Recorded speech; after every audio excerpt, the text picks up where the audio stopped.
কি কি স্যাক্রিফাইস করতে হয়েছে শুটিং এ যাওয়ার আগ পর্যন্ত এখন পর্যন্ত কমের জন্য? এই স্যাক্রিফাইসটা আসলে খুব আনন্দের স্যাক্রিফাইস। যেই জিনিসই নেন আমি আমি এক পায়ে রাজি আছি, but I want to do দম। সো এই যে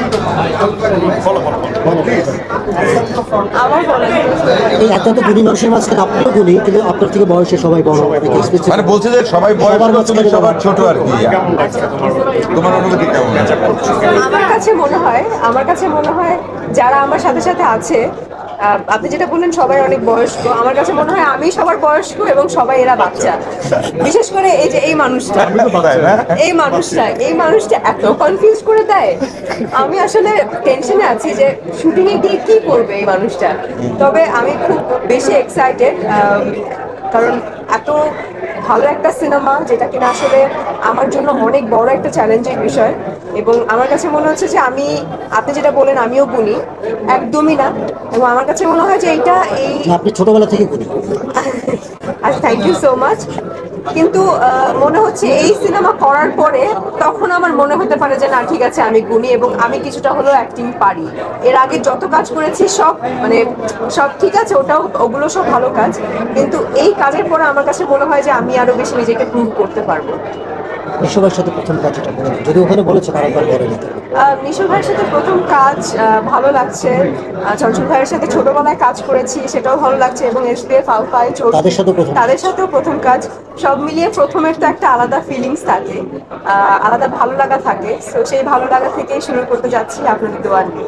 আপনাদের যে আস্থা রেখে আপনাকে নিয়েছে, সেই আস্থা আসলে আপনি কতটা ফলাফল দেবেন, সেটা আপনি কতটা কনফিডেন্ট? সেটা দেখুন, আসলে সবকিছুটা আসলে সবাই চায় সেই আস্থাটা রাখতে। এবং আমি যে খুব ইজিলি ঢুকে গেছি, ইজিলি দম করছি তা না।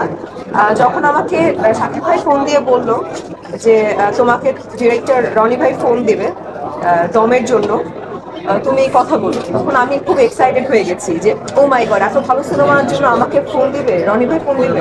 ওকে, ঠিক আছে, আই ওয়াজ ওয়েটিং। রনি ভাই আর ফোন দেয় না, কবে ফোন দিবে? যখন ফোন দিল তখন আমাকে বললো যে ঠিক আছে, তোমার একটা অডিশন লাগবে। আমি বলছি অডিশন, মানে যেই জিনিসই নেন আমি এক পায়ে রাজি আছি, but I want to do দম। সো অডিশন দিলাম। অডিশনের পরেও মানে অনেক বেশি টেনশনে ছিলাম যে কি করবে। আমি কি অডিশনে পাশ করেছি নাকি আমি কি ফেল? বলবে যে না, তোমার অডিশন ভালো হয়নি, তোমার সাথে অন্য কাজ হবে, এই প্রজেক্টটা থাক। অডিশনটা তিনটা ছিল, একটা উইদাউট গেটআপ, একটা উইথ গেটআপ, আর একটা হচ্ছে তিনটা প্রপার তিনটা অডিশন নেওয়া হয়েছে। তো এই তিনটা প্রসেস পার করার পরে আমি এক্সাইটেড ছিলাম এবং টেনশনেও ছিলাম যে পাস করে গেছো এবং তুমি কাজ করছো। আমি মনে হয় ওই 2-3 দিন মনে হয় একদম কোনো কথা নেই, খাবার দাবার অফ। এবং আমার যে কি পরিমাণে আমি খুশি, এটা আমার সাথে যারা ছিল এবং রনি ভাই, তো রিহার্সাল করছি, এই যে আসার আগেও একটু রিহার্সাল করে আসছি। তো জার্নিটা আমার খুব ভালো লাগছে, খুব বেশি ভালো লাগছে। হ্যাঁ, ট্রু, আমাকে একদম বাইন্ডিং দিয়ে আচ্ছা পূজা, এই দমের শুটিং এ যাওয়ার আগে কি কি স্যাক্রিফাইস করতে হবে? আচ্ছা, না, আমি এই প্রশ্নটা উত্তর দিই। সেটা হচ্ছে, আমাকে তো প্রথমেই বলা হয়েছে মেকআপ কি জিনিস তোমার সেটা ভুলে যেতে হবে। আমার সব ভুলে যাবো, আমি মেকআপ যা আছে সব ফেলে দিব। আমার কোনো মেকআপ নেই। এই শুটিং শেষ হওয়ার পর্যন্ত 1 মাস পরেও মনে হয় আপনারা দেখবেন আমি মেকআপ ছাড়া সব জায়গায় চলে গেছি। তখন আবার বলতে পারবেন যে আপনার কি মেকআপের বাজেট নেই, এটা বলতেও পারেন। তো মেকআপ করা কি জিনিস সেটা ভুলে যাবো। এবং আমার কাছে মনে হয় না যে আপনারা আমার দম সিনেমাতে কোনো জায়গায় মেকআপ দেখতে পারবেন।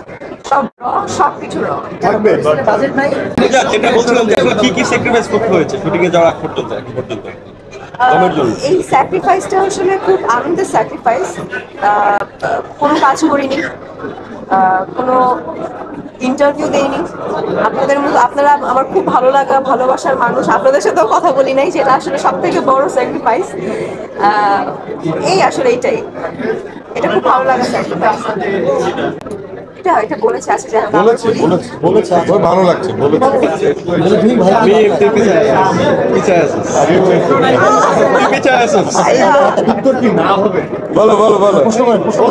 এটা আমার কাছে আমি সব আর যখন আমাকে বলা হয়েছে দম আমি করছি তখন থেকে মনে হচ্ছে সেটা আমার রিবার্থ, এটা আমি নতুন করে আবার নিজেকে প্রুভ করছি।